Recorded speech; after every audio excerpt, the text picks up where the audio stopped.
السلام علیکم ورحمۃ اللہ وبرکاتہ۔ سمرقند تاریکی میں ڈوبا ہوا تھا۔ آسمان پر سیاہ بادلوں کی وجہ سے ہاتھ کو ہاتھ سجھائی نہ دیتا تھا۔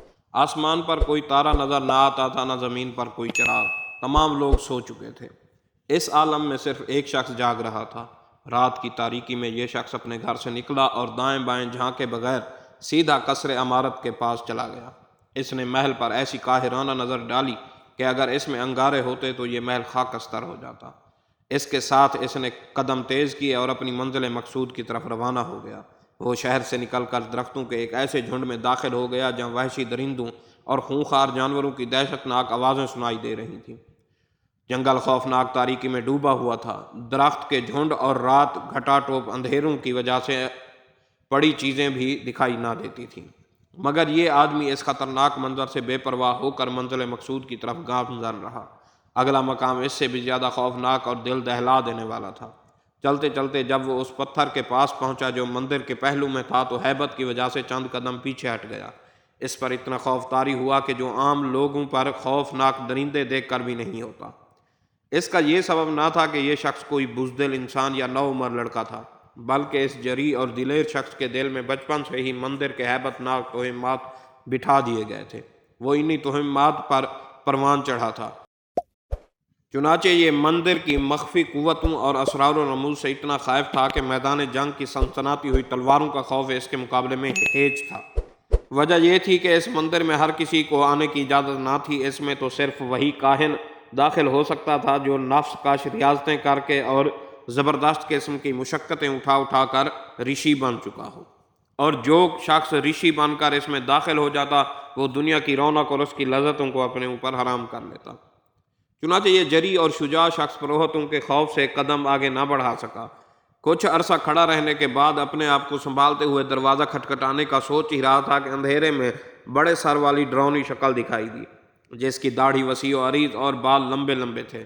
یہ اسے دیکھ کر مزید خوف زدہ ہو گیا۔ قریب تھا کہ وہ بھاگ کھڑا ہوتا، لیکن جب اس نے اس کا نام لے کر انسانی آواز میں اسے پکارا تو یہ سمجھ گیا یہ مندر کا دربان ہے اور مجھے لینے آیا ہے۔ یہ اس کے پیچھے پیچھے چل پڑا، لیکن اس کا دل آنے والے منظر سے دھڑک رہا تھا۔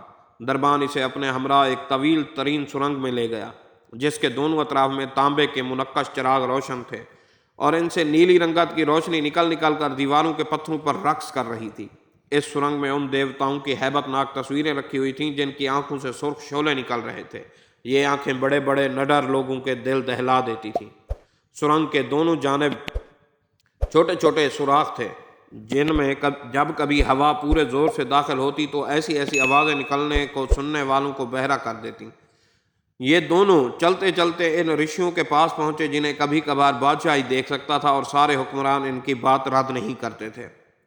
مبادہ ان کی بات نہ ماننے کی وجہ سے کوئی مصیبت نہ آن پڑے۔ یہ آدمی ہیبت اور دہشت کی وجہ سے ادھر ادھر دیکھتا نظر آتا۔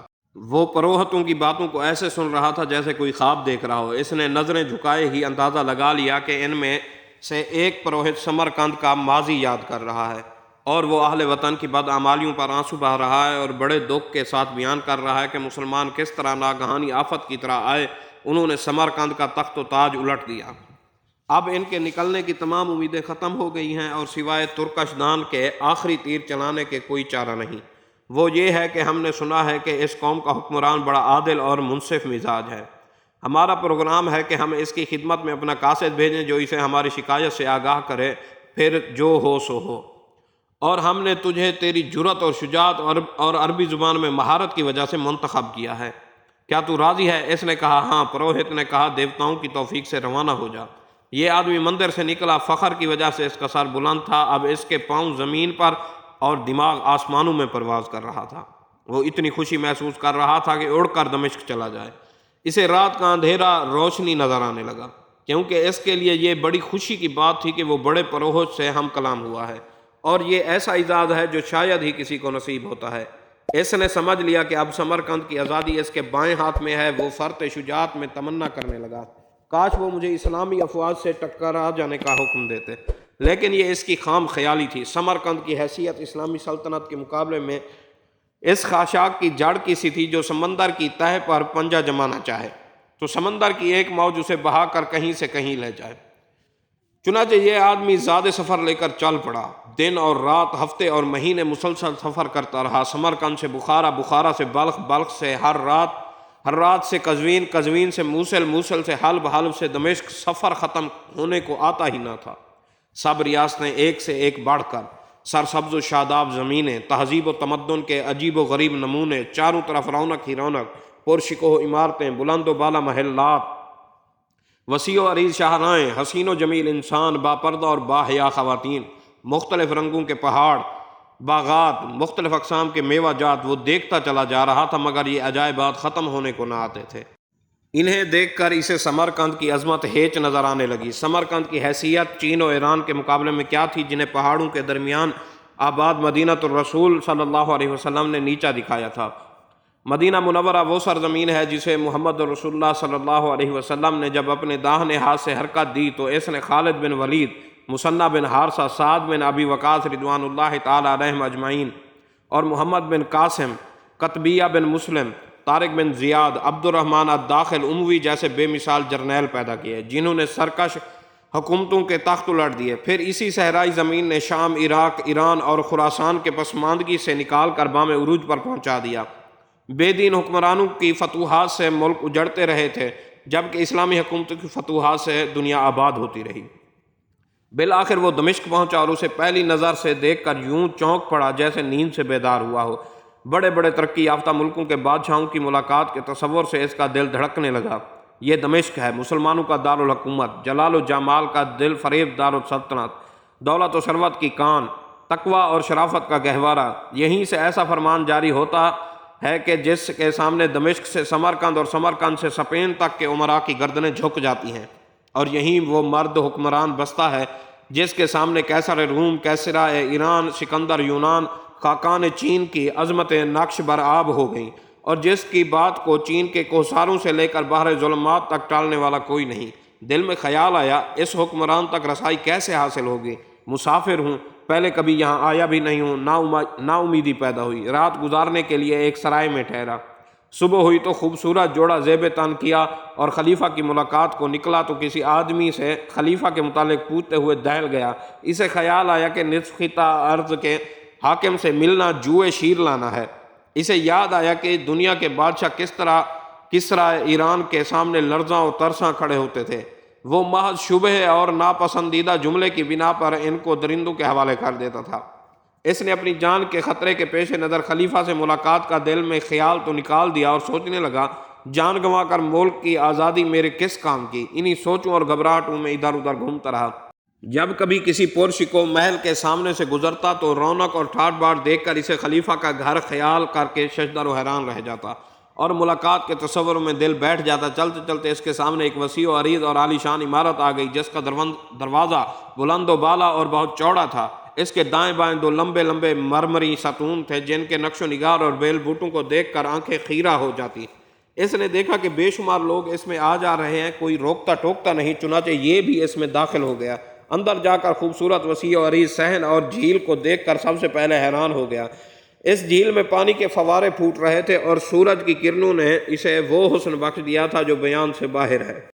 آگے جا کر دیکھتا کہ ہزاروں افراد مختلف کاموں میں مصروف ہیں، کہیں کوئی اٹھتا ہے، کوئی بیٹھتا ہے، کہیں علمی حلقے قائم ہیں، بحث و مباحثہ ہو رہا ہے، کہیں درس و تدریس اور کہیں فتاویٰ لکھے جا رہے ہیں۔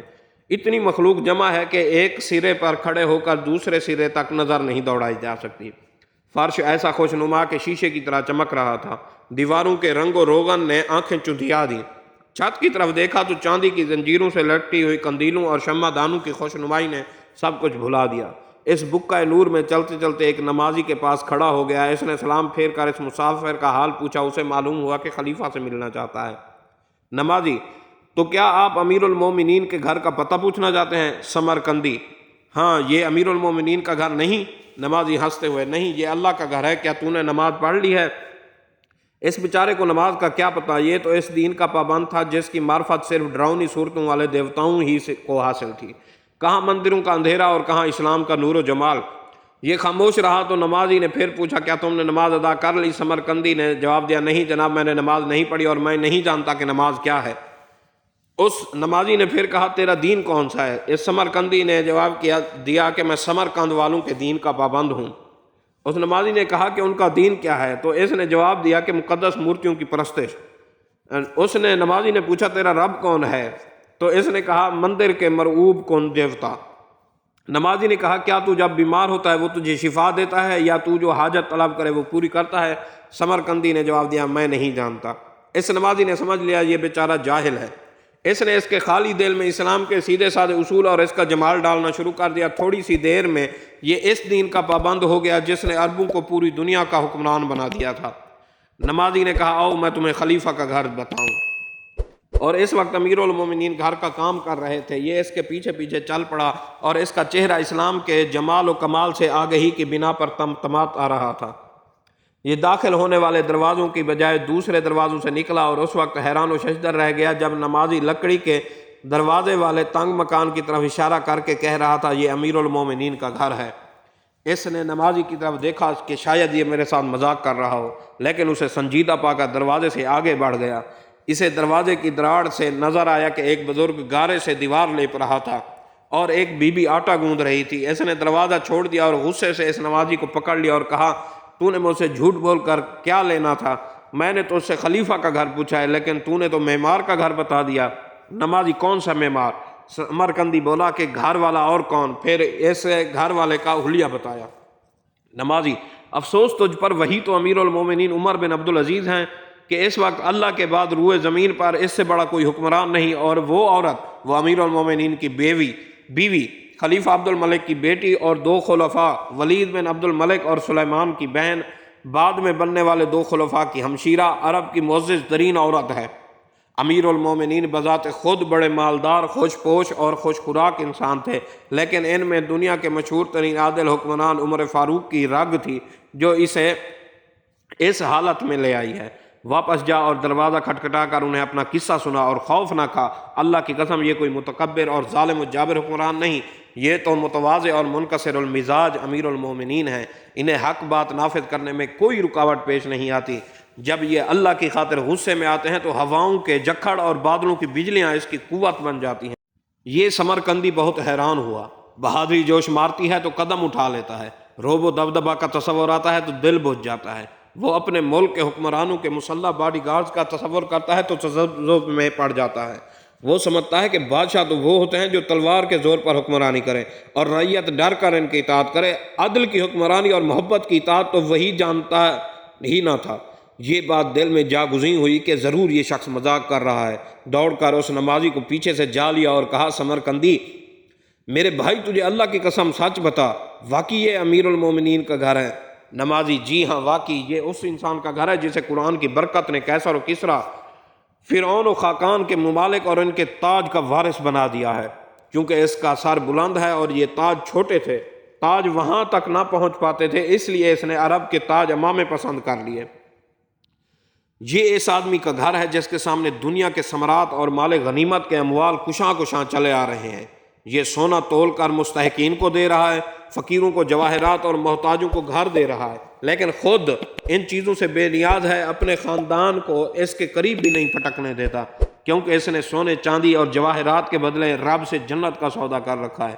اس نے دنیا کی عاجزی اور لاچاری کی بنا پر ترک نہیں کیا، بلکہ شاہی ہی میں فقیری اختیار کی ہے۔ حکمران بننے سے پہلے وہ اپنی صلاحیت کا لوہا منوا چکا تھا۔ اس کی رہبانیت بھی عجیب تھی، نہ غار میں بیٹھ کر ترک دنیا پر مائل، نہ مسجد میں یاد الہی کے بہانے حقوق و لباس سے غافل، بلکہ دولت و ثروت اور حکومت و سلطنت کا مالک ہو کر زاہد بن گیا ہے۔ یہ آگ میں داخل ہوا ہے مگر جل نہیں رہا، پانی میں چل رہا ہے مگر بھیگ نہیں رہا۔ اس کے منہ میں ادیب کی زبان اور سر میں دانائی کے خزانے ہیں، سینے میں جرنیل کا دل، دنیا کی سب سے بڑی سلطنت کو اپنی فراست مومنانہ سے چلا رہا ہے۔ داخلہ اور خارجہ، عدلیہ اور انتظامیہ جیسے محکمے اس کے اشاروں پر چل رہے ہیں۔ یہ قائد بھی ہے اور مفتی بھی ہے، عالم بھی ہے اور معلم بھی ہے۔ اس کے حسن انتظام سے دنیا کی وسیع و عریض سلطنت میں امن و امان قائم ہو گیا ہے۔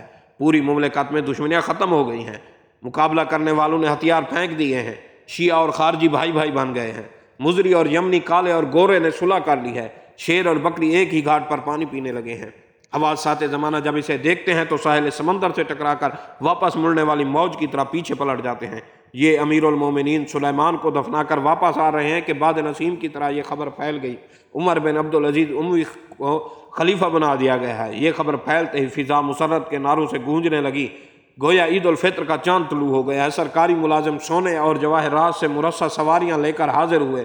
اس نے پوچھا یہ کس لیے؟ انہوں نے عرض کی یہ امیر المومنین کے پروٹوکول کے لیے ہیں۔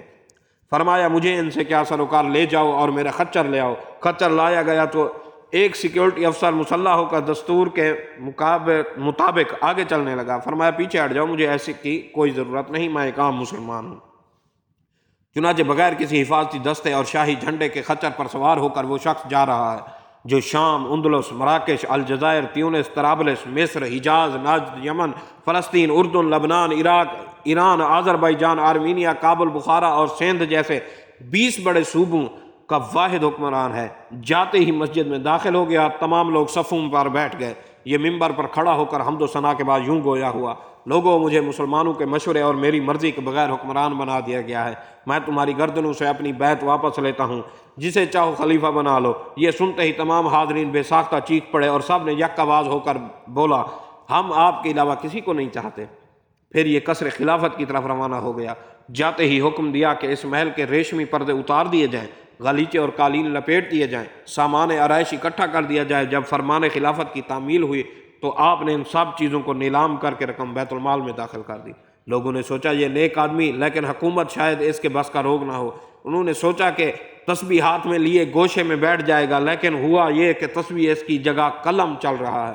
سالہ سال کے مظالم لوٹائے جا رہے ہیں، ظالموں سے مظلوموں کے حقوق لیے جا رہے ہیں، دن اور رات ایک کر کے ملک کی نظم و نسق قرآنی اصولوں پر استوار کیا جا رہا ہے، احکامات پر فوری تعمیل کرائی دی جا رہی ہے۔ دنیا کو پتہ چل گیا کہ یہ شخص دنیا سے لا تعلق ہونے کے باوجود رموز مملکت سے آشنا ہے۔ صرف آشنا ہی نہیں بلکہ بدعنوانیوں کے کسی بل نکالنے کا فن بھی جانتا ہے۔ صبح سے دوپہر تک فرائض انجام دینے کے بعد قیلولہ کرنے کے لیے لیٹنا ہی چاہتا تھا کہ نوجوان فرزند عبد الملک آ گیا اور عرض کی آپ سو گئے تو مظلوموں کی داد رسی کون کرے گا؟ فرمایا بیٹا تیرا چچا سلیمان کے کفنانے دفنانے میں مشغولیت کی بنا پر کل کا تھکا ہوا ہوں، سو کر ظہر کے بعد یہ کام کروں گا۔ اس نے کہا ابا جان اس بات کی کیا ضمانت ہے کہ آپ ظہر تک زندہ بھی رہیں گے؟ یہ فوراً اٹھے اور اعلان کرا دیا جس کسی کو شکایت ہو آئے، میں اپنے گھر اور خاندان سے شروع ہوتا ہوں، اللہ کی قسم جتنا کہا اس سے زیادہ کر کے دکھاؤں گا۔ ہاں اے مسافر، اے امیر المومنین آپ کا گھر، اسے چھوٹا اور خام سمجھ کر حقیر نہ جان۔ یہ ٹھیک ہے کہ اس کے دروازے رنگ و روغن سے کورے اور مسلح دربان سے خالی ہیں، لیکن یہ دنیا کے تمام گھروں سے معزز ہے، جا اور خوف نہ کھا۔ سمرقندی لوٹ پڑا۔ جب دروازے کے پاس پہنچا تو کسی بچے کے رونے کی آواز آئی۔ معلوم ہوا کہ ایک بچے نے دوسرے کا سر پھوڑ دیا ہے۔ خلیفہ بذات خود گھر سے نکلا اور بچے کو پکڑا۔ سمرقندی کو دیکھ کر پوچھا تو اس نے بتایا کہ میں سمرقند سے ظلم کی شکایت لے کر آیا ہوں۔ فرمایا ٹھہر میں ابھی آتا ہوں۔ اس کے بعد ایک عورت لرزتی ہوئی آئی اور کہنے لگی یہ سر پھوڑنے والا میرا بیٹا ہے اور یہ یتیم ہے، اس پر رحم فرمایا۔ امیر المومنین پوچھتے ہیں اس کا وظیفہ لگ گیا ہے یا نہیں؟ اس نے نفی میں جواب دیا۔ آپ نے فرمایا ہم اس کا نام دیوان میں لکھ لیں گے۔ یہ عورت دعائیں دیتی ہوئی چلی گئی۔ ادھر امیر المومنین کے زخمی بیٹے کی ماں غصے سے بولی اب اگر وہ بچہ دوبارہ ایسا نہ کرے تو مجھے کہنا۔ امیر المومنین نے فرمایا تم نے اسے ڈرایا ہوگا۔ اس کے بعد امیر المومنین آئے تو سمرقندی نے عساکر اسلامیہ کے جرنیل قتیبہ بن مسلم کی شکایت کی کہ وہ بغیر دعوت اسلام دیے، بغیر جزیہ طلب کیے اور بغیر اعلان جنگ کے سمرقند میں قابض ہو گیا ہے۔ امیر المومنین نے فرمایا ہمارے نبی کریم صلی اللہ علیہ وسلم نے ظلم سے روکا ہے، اپنوں اور غیروں سے انصاف کا حکم دیا ہے۔ فرمایا اے غلام قلم اور کاغذ لاؤ۔ وہ 2 انگلی کاغذ اور قلم لے آیا۔ آپ نے چند سطریں لکھ کر مہر لگا دی اور فرمایا وہاں کے گورنر کے پاس لے جاؤ۔ یہ وہاں سے نکلا اور سفر طے کرنے لگا۔ جب کسی شہر میں داخل ہوتا تو مسجد میں چلا جاتا، نماز کے وقت مسلمانوں سے کندھا ملا کر کھڑا ہو جاتا۔ اس کے دل میں ایمان اور زبان پر تکبر و تمہید تھی۔ وہ اپنے آپ کو اسلامی تنظیم کارکن سمجھتا اور دیکھتا کہ ایک امامت کراتا ہے، دوسرے اقتداء کرتے ہیں، ان میں کوئی پروہت ہے نہ کوئی رشی، ان کے سامنے کوئی بت ہے نہ مجسمہ، امیر ہے، امیر اور غریب، شاہ اور گدا، کالے اور گولے، حاکم اور محکوم، سب کے سب ایک ہی صف میں کھڑے ہو گئے ہیں اور کعبۃ اللہ کی طرف منہ کر کے ایک ذات رب العالمین کے سامنے جھکے ہیں۔ اب نہ کوئی مشقت تھی نہ تکلیف۔ جب کسی شہر کی مسجد میں جاتا تو وہ مسافر سمجھ کر مہمانی کرتے۔ اب یہ سوچتا ہے کہ میری آمد اور واپسی کے درمیان کتنا فرق ہے۔ آیا تھا تو غریب پردیسی تھا، جا رہا ہوں تو نعمتوں سے لدا ہوا اور واپس مندر پر پہنچا، لیکن اس مرتبہ نہ ڈراؤنے مجسموں کا خوف نہ نیلے چراغوں کا ڈر۔ نہ پروہت کی ہیبت نہ اس کا خوف، کیونکہ نور اسلام اس پر واضح ہو گیا تھا۔ یہ بے جان بت نہ نفع دے سکتے تھے نہ نقصان، البتہ اس نے اپنے قبول اسلام کو مخفی رکھا۔ اس نے مندر کا دروازہ کھٹکھٹایا، دروازہ کھول دیا گیا، اندر والے اسے زندہ سلامت دیکھ کر ششدر رہ گئے۔ اس نے اپنی روداد سفر بیان کر کے ان کو اور بھی حیران کر دیا۔ انہوں نے اسے جلد از جلد گورنر کے پاس بھیجا۔ گورنر نے رکا کھول کر پڑھا تو اس میں حکم تھا کہ موجودہ کور کمانڈر اور کاہنوں کا جھگڑا نمٹانے کے لیے خصوصی عدالت مقرر کی جائے اور جج جو فیصلہ کرے اسے نافذ کر دیا جائے۔ گورنر نے سر اطاعت خم کرتے ہوئے عدالت تشکیل دی اور جمی بن حاضر باجی کو جج مقرر کیا۔ عدالت کی تشکیل کی خبر سن کر پروہت خوشی سے تمتما اٹھے، لیکن لمحے بھر کی خوشی کے بعد ان کے چہرے ایسے سیاہ ہو گئے کہ جیسے صاف آسمان پر کالا بادل چھا گیا ہو۔ انہوں نے یقین کر لیا کہ یہ عدالت بھی مسلمانوں کی دھوکہ بازی کا نیا باب ہوگی۔ مقررہ تاریخ آ پہنچی، تمام لوگ مسجد میں جمع ہو گئے۔ ایک طرف سمرقند کے پروہت بیٹھ گئے اور دوسری طرف عرب کا سکندر یعنی عساکر اسلامیہ کا جرنیل، جس کے برابر مشرق میں کوئی فتوحات حاصل نہ کر سکا تھا۔ لوگوں کی آنکھیں مسجد کے دروازے پر لگی تھیں۔ تھوڑی دیر بعد ایک دبلا پتلا اور نحیف و نزار شخص چھوٹی سی ٹوپی سر پر رکھے مسجد میں داخل ہوا۔ اس کے ساتھ اس کا غلام تھا۔ وہ آتے ہی 2 نفل ادا کر کے مسجد کے ستون سے لگ کر بیٹھ گیا اور اس کا غلام پاس کھڑا ہو گیا۔ یہ خصوصی عدالت کا جج جمی بن حاضر باجی تھا۔ جج کو دیکھ کر پروہتوں کی آخری امید بھی ختم ہو گئی۔ یہ کیسے ہوگا؟ یہ شخص فاتح اعظم کے خلاف اور مغلوب پروہتوں کے حق میں فیصلہ سنائے گا۔ جج کے غلام نے بغیر کسی لقب اور کنیت کے سپہ سالار کو پکارا۔ وہ آ کر دائیں جانب بیٹھ گیا، پھر پروہتوں کے سربراہ کو بلایا اور وہ بائیں جانب بیٹھ گیا۔ مقدمے کی سماعت ہوئی۔ خصوصی عدالت کے جج نے کمزور اور نحیف آواز میں پروہتوں کے پروہت سے کہا، اپنا دعویٰ پیش کرو۔ اس نے کہا، عساکر اسلامیہ کے سپہ سالار نے بغیر دعوت اسلام اور بغیر جزیہ طلب کیے اور بغیر اعلان جنگ کیے دھوکے سے ہمارے ملک پر قبضہ کر لیا ہے۔ جج نے جرنیل سے جواب دعویٰ طلب کیا، اللہ آپ کو حق و انصاف پر گامزن رکھے۔ اللہ نے ہمارے ذریعے اس ملک کو کفر سے نجات دی اور مسلمانوں کو اس کا وارث بنایا۔ جج نے پوچھا، کیا تم نے دعوت اسلام دی تھی اور ان کے انکار پر ان سے جزیہ طلب کیا تھا اور پھر اعلان جنگ کیا تھا؟ جرنیل، نہیں جناب۔ جج، گویا تم نے اقرار کر لیا۔ سنو، اللہ نے اس دین کی نصرت اس وجہ سے کی ہے کہ یہ حق و انصاف کا داعی ہے، اس لیے نہیں کہ ہم ملکوں پر بغیر حق کے قبضے کرتے پھریں۔ میرا فیصلہ ہے کہ مسلمان اس ملک سے نکل جائیں اور سرحد پر جا کر اسلامی دستور کے مطابق دعوت اسلام پیش کریں، پھر جزیہ طلب کریں۔ اگر یہ ان کے لیے بھی ناقابل قبول ہو تو پھر اعلان جنگ کر دیں۔ اس کے بعد عدالت برخاست ہو گئی۔ ایک طرف سے جج نکل گیا، دوسری طرف سے عساکر اسلامیہ کا سپہ سالار۔ مندر والے بھی سن کر چل دیے، مگر باقی لوگ کھڑے رہ گئے۔